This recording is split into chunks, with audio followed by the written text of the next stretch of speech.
Selamat pagi sahabat Tribuners yang saya hormati dan saya muliakan. Pagi hari ini yang luar biasa kita akan membahas tentang sustainable business dengan SEO. Di studio sudah hadir Pak Marwan Syahputra. Ya, Pak. Beliau dikenal dengan Pak D. Marwan, pakar digital planner yang sudah banyak membantu perusahaan-perusahaan baik maupun penelitian di kampus-kampus untuk mendukung kegiatan digital sehingga perusahaan dan mahasiswa itu sangat melek digital. Bisnis juga mampu berkembang dengan baik. Selamat pagi Pak Marwan, apa kabarnya? Ya, selamat pagi Pak Syahid. Baik Pak, Alhamdulillah. Gimana Pak Syahid hari ini? Baik, sangat baik. Selalu baik Pak. Karena inspirasi selalu ceria ya. Saya bisa ketemu banyak orang-orang yang luar biasa seperti Pak Marwan. Kita bisa cerita banyak sehingga ya sedikitnya kita bisa memberikan sesuatu yang bermanfaat bagi sahabat Tribuners yang kita hormati, kita muliakan semuanya. Iya, nah, benar-benar Pak. Pak Marwan Syahputra, ini cerita sedikit. Bagaimana Bapak bisa tertarik di dunia digital dan kemudian nama Bapak itu kan Pak D ya, gitu ya, pakar digital. Bisa ceritakan sedikit perjalanan digital Pak Marwan? Ya, ini menarik juga sih Pak ya. Kalau misalnya dulu kita pernah dengar lagunya zamannya dulu yang bahwa bahkan ketua jurusan saya dulu di waktu kuliah mengatakan 20% aja lulusan bekerja sesuai dengan jurusannya dia sudah bahagia Pak. Sudah bahagia. Yang 80% banyak yang nggak yang nggak sesuai gitu kan. Tapi itulah perjalanan hidup. Begitu juga yang saya rasakan di perjalanan hidup saya ketika ngebangun branding namanya Pak D. Marwan itu Pak. Jadi kalau Marwan sendiri dari nama saya, Pak D sendiri itu dulunya kalau di kalangan e-commerce itu kan sering om tante tuh Pak. Gimana om tante karena kan bingung nih cara nge-grab audiensnya ada bahasa-bahasa yang cukup kita bilang standar.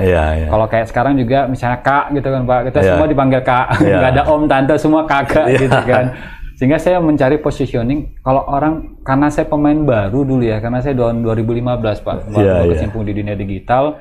Saya pikir gimana ya cara saya bisa open positioning, saya jadi sedikit berbeda. Ketemulah kata Pak D itu tadi Pak. Jadi ketika Pak D, kayaknya Pak D jarang dan udah sering digunakan, jadi cukup mudah. Itu awal saya menggunakan brand Pak D. Marwannya nama saya. Sampai suatu saat saya ketemu nih Pak sama salah satu coach di Indonesia, namanya Coach Ihsan. Dia program namanya Mau Bisnis. Waktu itu kita ngobrol, sharing. Beliau mendapatkan cocokologi nih. Pak D kan yang cocok sebetulnya pakar digital. Juga saya pikir Jadi sebuah perjalanan yang cocok, menurut saya sih cocokologinya kok jadi ngeklop ya.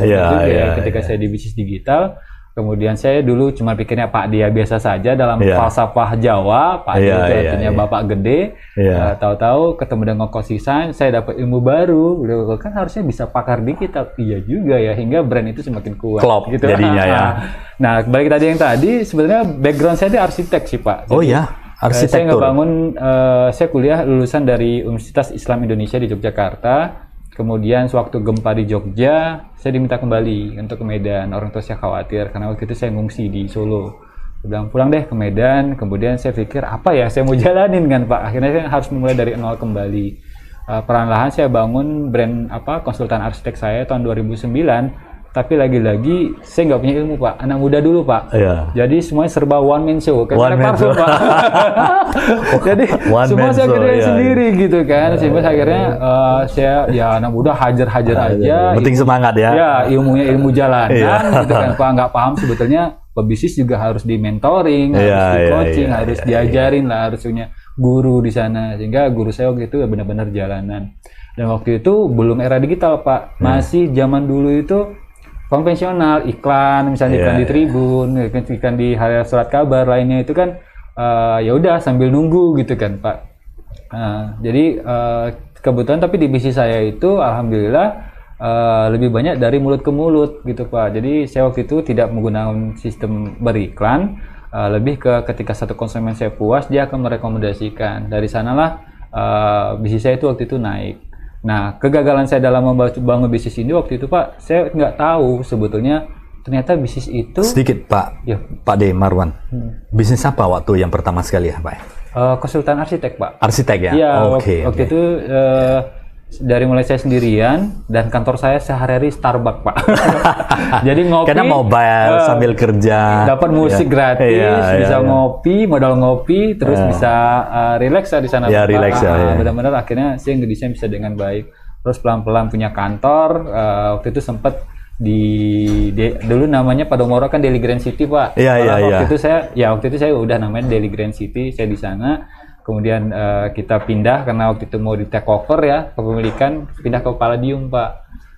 Setelah di Palladium, terus 2015 tuh saya putuskan tutup karena itu tadi, Pak, saya nggak punya ilmu bisnis. Akhirnya saya berpikir kayaknya saya tutup aja deh dan mulai cari tahu bisnis apa yang cocok dan saya harus belajar kemana. Nah, ini ada cerita yang cukup menarik, Pak. Jadi saya waktu di Jogja dulu bekerja di sebuah konsultan desain interior di Jogja. Bos saya waktu itu orang Aceh, Pak. Dan dia itu nama brandnya adalah Saka. Yang menarik, cerita yang masih saya ingat sampai sekarang itu adalah ketika tahun 98 itu kan krisis moneter, Pak. Krismon? Ya. 98 ya? 98. Wah, krisis kan ya. Dolar udah menjadi 16.000 dari 2.500. Harga-harga melambung tinggi. Waktu itu saya ingat banget. Saya waktu itu masih SMA, kita pulang itu takut keluar. Kalau keluar tuh ada yang kejadian beli ke kedai itu, jadi orang Medan toko ya kan, Pak. Kedai itu suruh mamanya beli sayur atau deterjen, tahu-tahu ditembak atas sama Kopassus, ditangkap karena dianggap tidak boleh keluar, ada jam larangan waktu itu, Pak. Benar-benar kondisi krisis. Nah, waktu itu dia share, jadi bos saya itu saya share bagaimana dia bisa keluar di masa itu dan bisa sukses di waktu saya bekerja dengan beliau itu.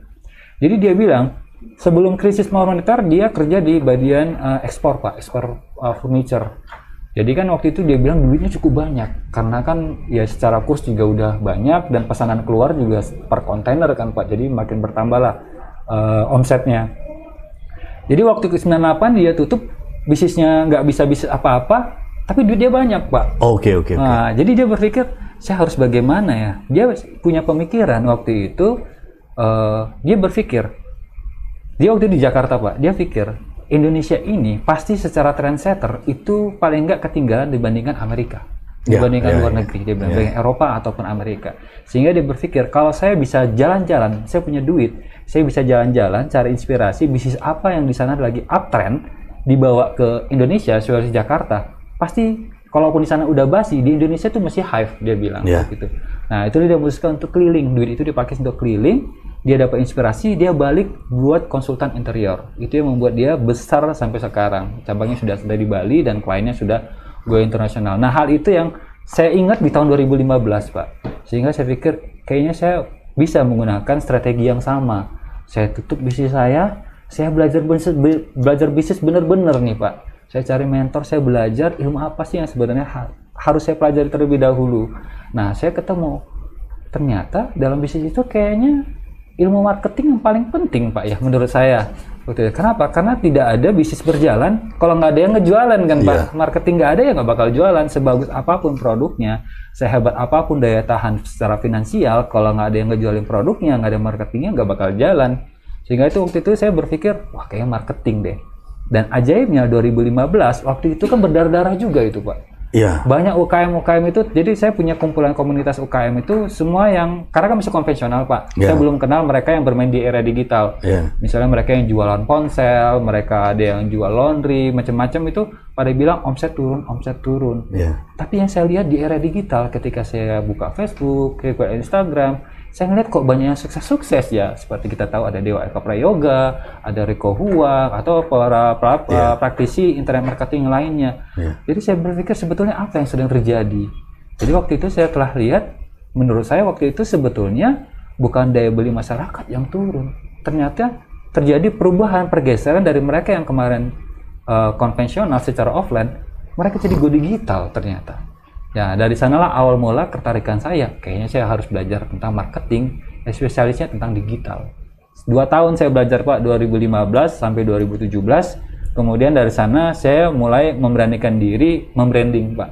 Ya, itulah awal mulanya saya nge-branding Pak D. Marwan itu. Pak D. Marwan, ya. Dan di sana pun saya waktu itu sebetulnya belum tahu positioning saya itu sebetulnya apa, lebih ke sharing. Karena saya setelah saya tutup bisnis saya, hal yang penting pelajaran pertama kali waktu itu adalah tentang talent mapping, Pak. Jadi waktu itu saya menyadari kesalahan saya waktu kecil sampai saya menutup bisnis itu, saya tidak pernah melakukan yang namanya talent mapping.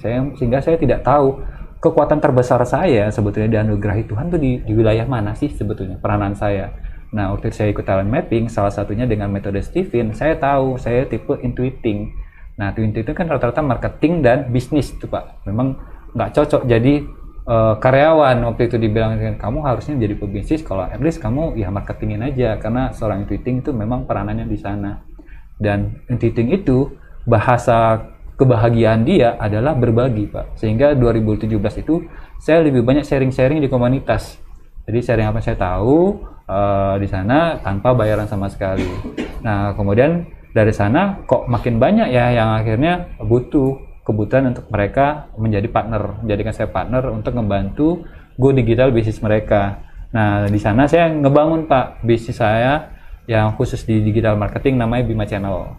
Jadi kalau misalnya mereka, saya mulai open positioning, kalau mereka yang mau jadi partner, belajar spesial tentang digital marketing, maka mereka menggunakan brand saya di Bima Channel. Tapi kalau di pakdemarwan.com itu sendiri, lebih untuk inkubasi dan akselerator Pak. Jadi yang perlu saya jelaskan, inkubasi itu lebih ke pelatihan kepada mereka yang dari mulai omset 0 rupiah sampai dengan 100 juta. Jadi goalsnya itu menciptakan pebisnis yang go digital yang bisa meraih omset di 100 juta. Nah, saya melihat ternyata berbeda ya ilmu yang omset 100 juta sama di atasnya.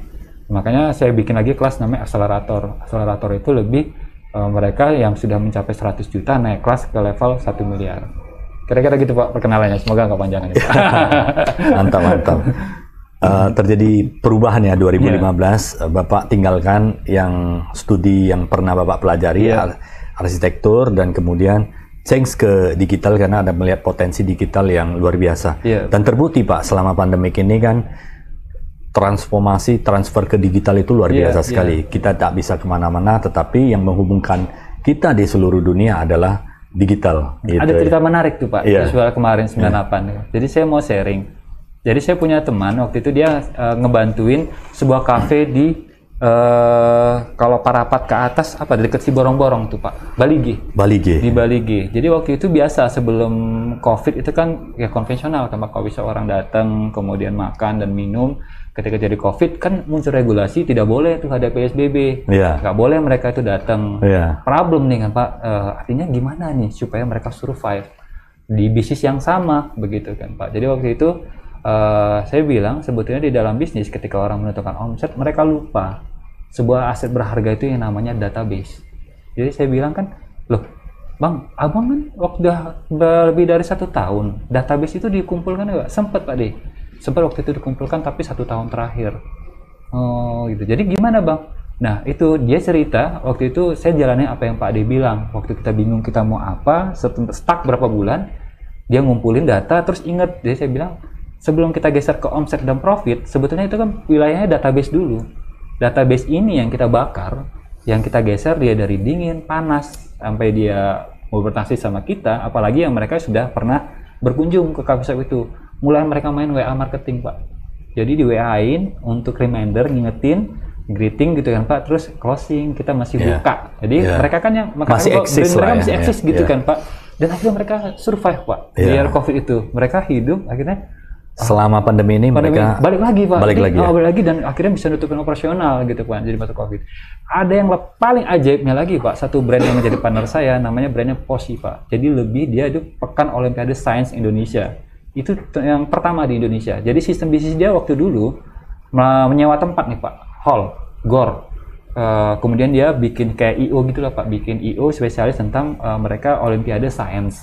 Yang itu secara budgeting dia kesannya gede, mungkin 30 juta, 50 juta, tapi profitnya kecil Pak. Karena habis untuk sewa tempat, lanjut. Kemudian ini apa? Stop ya? Kemudian secara operasional juga dia lebih gede karena kan ada sound system, ada menyediakan orang juga gitu kan Pak. Ketika kena COVID bingung dia Pak. Dan ketika dia bingung, dia waktu itu bingung mau ngapain. Sudahlah, dia akhirnya berpikir gimana caranya go digital. Jadi setelah dia berjalan coba ada go digital, setelah 3 bulan dia hubungi saya Pak. Nah, ketika hubungi saya, dia bilang, Pak Ade, kami butuhan Pak Ade, gimana kita supaya bisa booster nih Go Digital. Karena yang kami lihat sekarang kok pertumbuhannya jadi bagus ya. Iya. Bayangkan waktu itu yang mereka bilang, jadi kayak jebakan bisnis kan Pak, duit itu seolah gede, tapi secara profit kok kecil. Iya. Ketika mereka Go Digital, market audience mereka kan jadi lebih luas tuh Pak. Dari Sabang sampai Merauke menjadi market audience mereka. Bisa Indonesia. Se-Indonesia. Se-Indonesia, bahkan ada beberapa dari luar negeri juga bisa menikmati ya. Iya, benar Pak, benar banget. Tapi karena mereka selama pandemi ini yang dicari adalah yang outdoor, yang nyaman, mungkin itu ya. Iya, benar. Dan itu berbeda, sangat berbeda dengan yang sebelumnya. Iya. Dan sehingga daya tarik ke alam terbuka masih sangat tinggi ya. Iya, pasca COVID itu yang terjadi saat ini, Pak. Jadi kembali ke tadi, yang saling saya taruh salutnya adalah Pak, bayangkan Pak, dari mereka yang omsetnya di bawah 100 juta, yang orang bilang COVID itu adalah bencana, bagi mereka itu adalah sebuah anugerah, Pak. Omset mereka mau jadi miliaran, Pak. Transform ya, yang menjadi masalah menjadi kesempatan, peluang, iya. menjadi peluang ya. Begitu dia Go Digital, jadi itu kayak dipaksa gitu loh Pak, secara tidak langsung, yang dia tidak sadari, yang dulu nggak berpikir, Go Digital karena nggak ngerti, karena terlalu nyaman. Change or die lah gitu ya, nggak ada pilihan. Ya nggak ada pilihan kan Pak, yang harus maju. Bakar kapal tuh kan Pak, artinya mobilan apa lagi, konvensional nggak jalan. Harus maju. Tinggal Go Digital. Betul. Ya udah, Go Digital lah, apapun yang terjadi. Yang terjadi justru dari omsetnya di bawah 100 juta, waktu itu saya tanganin, kita bisa sampai miliaran dalam 1 bulan. Nah itu dia bilang, wah itu luar biasa. Yang lihat ini salah satu bukti COVID kemarin itu dengan Go Digital sekarang ternyata bisa membuat banyak perusahaan itu menjadi survive. Bahkan sekarang ini waktu saya ngebantuin juga nih salah satu kolega kita juga nih Pak Agus Salim di SkyCity Media, beliau mendapatkan banyak klien-klien dari perusahaan-perusahaan gede yang akhirnya sadar, realize bahwa akhirnya kita harus Go Digital nih. Karena problem yang terjadi, yang baru-baru ini sangat disruptif kan Pak. Yeah. Begitu. Dulu kita kenal Primagama, nggak kenal orang mungkin Genius atau brand-brand lainnya. Ruang Guru. Begitu sekarang luar biasa. Disrupt semuanya yang manual-manual ini. Iya, benar. Padahal yang sebelumnya itu sangat luar biasa loh. Iya. Sangat luar biasa. Iya. Secara keilmuan. Rajanya secara keilmuan itu luar biasa sekali. Dan kemudian terdisrupt oleh digital. Tetapi kalau misalnya mau masuk ke digital itu masih kualitinya masih sangat bagus sih. Iya, benar. Quality karena kontennya luar biasa. Iya. Nah, itu hal yang menarik tadi kalau Bapak singgung seputar jadi kalau kita krisis Indonesia kan kita pernah saya pernah tahun 98, 2015 dan Covid kemarin tahun 2020. Iya. Pak, kita cerita ini ke digitalnya kan bisa membantu banyak bisnis untuk menjadi maju dan berkembang, terutama pada saat COVID ya, bisa survive itu juga udah luar biasa ya, karena orang dibatasi gerak, berkumpul dan sebagainya, yang harus jaga protokol kesehatan, dan kita juga ketakutan waktu itu ya, karena virus itu kita nggak bisa prediksi di mana kita sentuh dan sebagainya. Hanya digital yang mampu menolong perusahaan atau profesional yang ingin survive, dan bahkan ada yang melebihi itu, ya ada yang melebihi itu khususnya di teknologi, perusahaan-perusahaan teknologi maju dan berkembang. Nah ini kita bicara sustainable business Pak, dengan SEO Pak, SEO. Apa yang bisa dikerjakan dengan SEO Pak? Jadi mungkin ada beberapa hal dulu yang harus kita sharing tentang pengetahuannya dengan para pemirsa Tribun di sini, supaya mungkin ada bahasa-bahasa baru yang relate. Misalnya kayak ada yang belum tahu SEO itu apa. Mungkin orang terdengar lebih dekat dengan Chief of Officer gitu ya Pak, CEO gitu kan, mirip-mirip gitu secara pronunciasinya. Ini SEO ya. Nah, ini SEO yaitu SE dan O yaitu Search Engine Optimization. Nah, jadi kalau misalnya dalam bahasa Indonesia itu optimasi mesin pencari. Nah, saya melihat ketika COVID ini ternyata SEO itu punya peran penting untuk membuat sustain. Kalau tadi kita cerita Bali G itu dia dengan WA marketing karena dia sudah punya database sehingga orang datang, maka secara SEO ini kan kita lihat misalnya coffee shop tutup, berapa bisnis tutup gitu kan. Problemnya ini gimana? Mereka mau wait and see atau mereka masih bisa berjalan? Jadi misalnya saja jualan misalnya ini ya salah satu kolega kita Awi Coffee ketika buka coffee shop kemudian mungkin ininya audiensnya berkurang. Gimana caranya supaya orang tetap tahu kalau dia masih eksis ya, ketika orang cari ketik nih, kita kan sering nyari misalnya jual kopi di Medan gitu, gimana caranya yang ketemu tuh punya kita gitu kan Pak. Ternyata Google itu salah satu mesin pencari yang populer di Indonesia, Google itu memperkenankan. Jadi bukan Google ya semuanya isinya Google, tapi Google itu mesin pencari yang memperbolehkan kita selaku penikmat internet untuk bisa eksis di sana dengan mengikuti kalau aturan di sana kita bilang algoritma si Google sehingga masuk halaman 1. Jadi ini yang terjadi juga, misalnya salah satu klien saya brandnya tidak cukup populer Pak, tapi sebetulnya dicintai, cuma market size nggak gede, survive gara-gara SEO. Nah, di produknya itu tempe mendoan, Pak. Tempe mendoan. Kan tempe itu kan segitu banyak variannya. Tempe mendoan kan orang masih sangat sedikit, tapi pencintanya ada gitu, Pak. Dan rata-rata behaviornya orang ketika dia pengen, dia ketik kan, Pak. Tempe mendoan Medan. Nah, gimana supaya kita itu audiens kita akhirnya menemukan kita. Nah, ketika di masa COVID kemarin itu, orang kan walaupun dalam kondisi PSBB, orang kan secara kebutuhan hidup masih butuh gitu Pak. Ya, masih butuh makan. Masih butuh makan. Nggak mungkin dia nggak belanja ikan, sayur, dan segala macam. Yang basic kebutuhan dasar masih makanya tetap di waktu berjalan. itu, kita ingat sekarang ada beberapa startup yang bidangnya itu jualin sayur, buah, itu sangat disruptif. Dan sangat sukses. Ya, ada sayur box. Nah, waktu itu kita menangani salah satu klien di Medan juga yang menjadi nominasi di bidang startup, kemudian berubah brandnya menjadi F&B. Ya, seperti itu yang kita lihat Pak. Ternyata ketika terjadi COVID, dia go digital, orang ya tetap butuh gitu kan Pak. Sekarang gimana caranya ketika orang mencari misalnya beli telur atau toko telur, itu muncul, sehingga yang tadinya tokonya secara offline tutup, tapi sebetulnya secara operasional, secara penjualan masih jalan. Karena ada mesin yang bekerja. Iya. Walaupun secara physically tutup tokonya, tetapi di dunia maya ini tetap bekerja 24 jam ya? Iya, masih ada yang mencari. Nah, yang menariknya tuh begini. Ada data yang menarik yang buat pebisnis ini yang kita tahu ya Pak, buat mendatangkan Small Business Association, bahwa di 2 tahun pertama 70% aja yang bertahan, kemudian 7 tahun berikutnya cuma 50%, 10 tahun berikutnya cuma 34% aja. Artinya di data ini saya melihat sebetulnya ada apa masalah yang dari sana kan. Jadi yang saya lihat di sana adalah pertama, ketika saya sebagai pebisnis itu lebih banyak yang idealis gitu Pak. Aku sukanya ini ya jualan ini, terlepas itu produknya mau laku atau enggak. Nah, di SEO ini kita bisa sangat mudah. Jadi, saya selalu mengajarkan sebagai seorang digital planner, kita punya jalan pintasnya.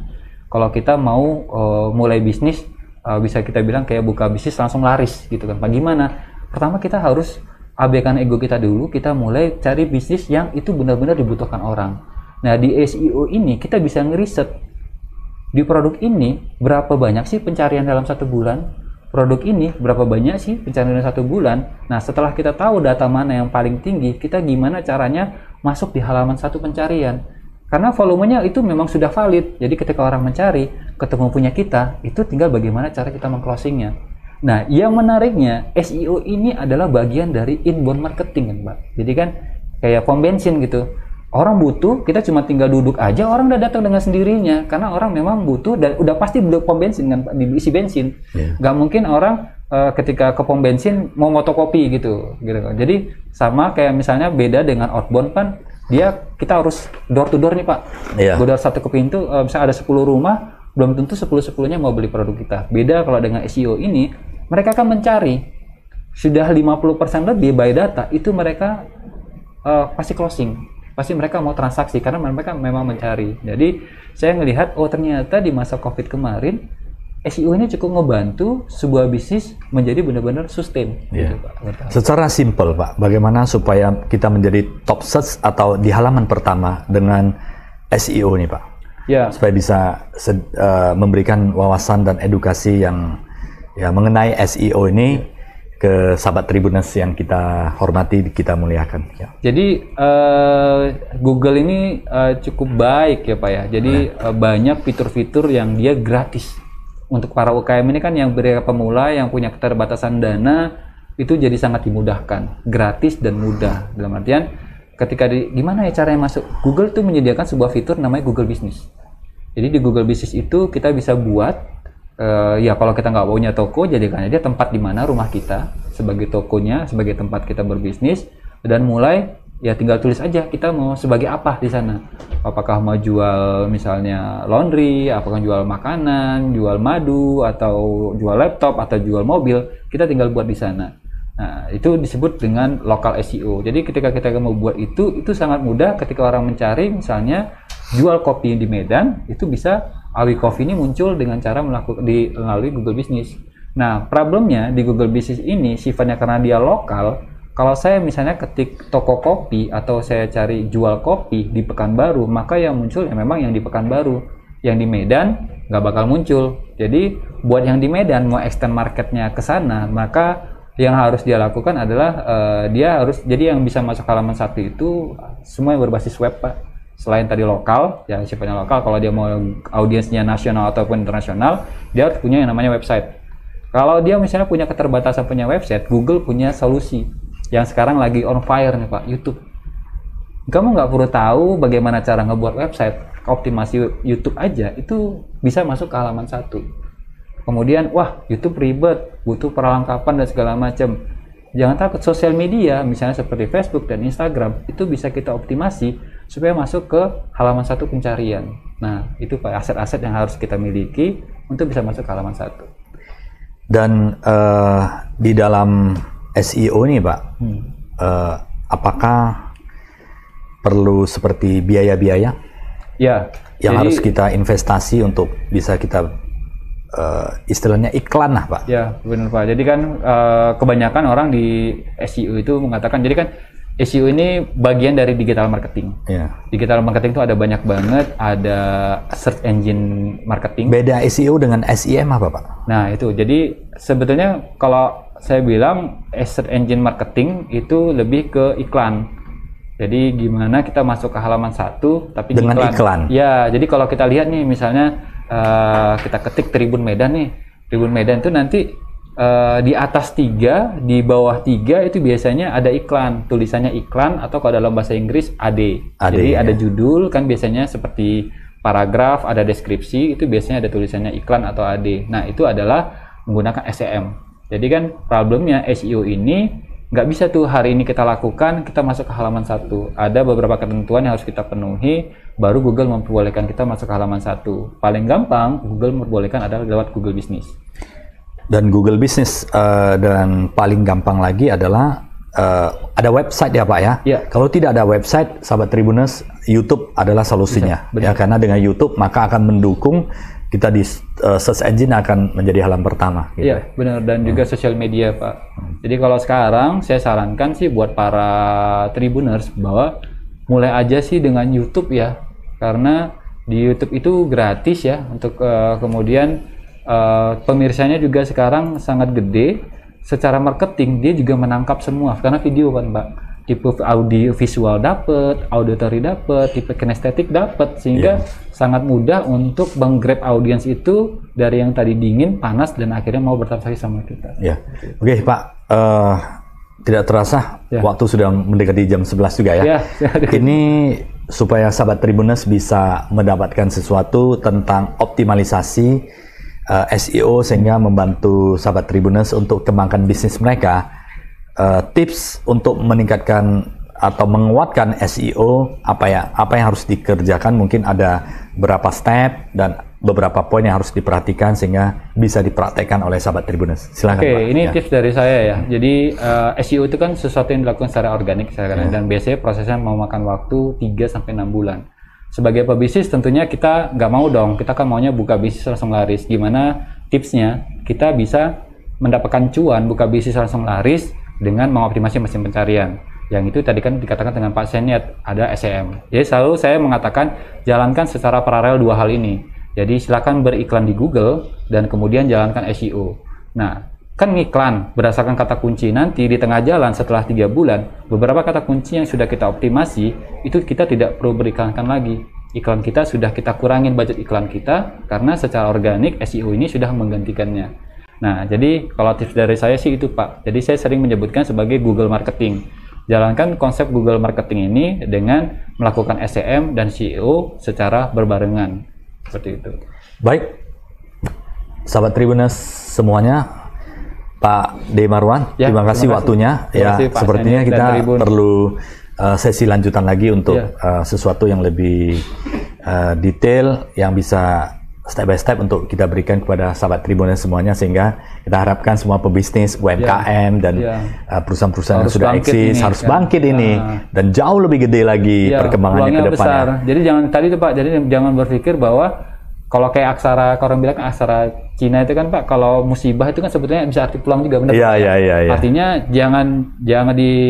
jangan berpikir bahwa ketika ketemu sebuah masalah, sebetulnya di balik itu ada peluang gede juga ya, sebagai tadi kita sharing. Iya. Jadi setiap ada persoalan yang kita hadapi pasti ada peluang untuk antisipasi ke depannya ya. Semoga pembicaraan ini bermanfaat bagi sahabat Tribuners. Mari tetap semangat untuk yang terbaik ya. Tingkatkan bisnis Anda. Kita harapkan bisnis Anda, sahabat Tribuners semuanya berkembang dengan baik ke depannya dan semakin maju ya. Ya, benar Pak. Dan krisis juga banyak memberikan peluang untuk berkembang karena praktek digital ya. Dan sahabat Tribuners yang ingin memahami digital dengan banyak, dengan secara detail, atau mau mengundang Pak D. Marwan untuk berbicara, silakan bisa menghubungi Pak D. Marwan melalui apa Pak? Bisa langsung ke WhatsApp di 0853 6151 3700 atau bisa lihat website saya di pakdmarwan.com. Pak D. Marwan ya, pakar digital trainer marwan.com ya. Beliau sudah ahli, banyak membantu perusahaan untuk menjalankan dan mengaktifasi digital supaya bisa maju dan berkembang. Ya, benar Pak. Terima kasih Pak D. Marwan yang sudah hadir di studio. Semoga semakin maju dan berkembang ke depannya. Amin Pak. Sama begitu juga dengan Bapak dan Tribun. Ya, sahabat Tribuners, terima kasih sudah bersama kami dan kita doakan semoga sehat-sehat selalu dan sukses selalu untuk Anda.